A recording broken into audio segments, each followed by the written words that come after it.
PRC-005 is the NERC standard that protects and maintains the reliability of the bulk electric system, BES.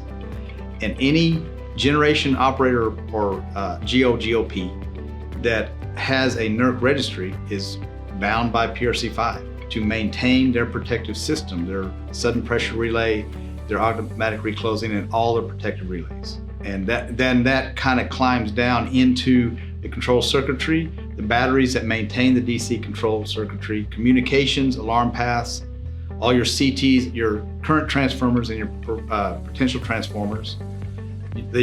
So everything that has to do with the protective equipment and components that protect the bulk electric system.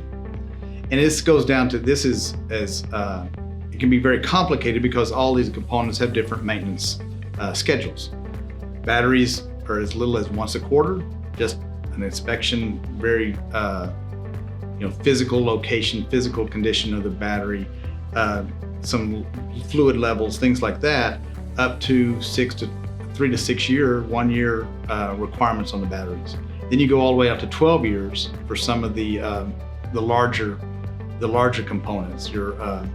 So within that you have the different maintenance requirements to make sure that they can function if needed and that they are properly maintained. So PRC-5 just covers almost, it's just amazing. Its tentacles run everywhere throughout the protective systems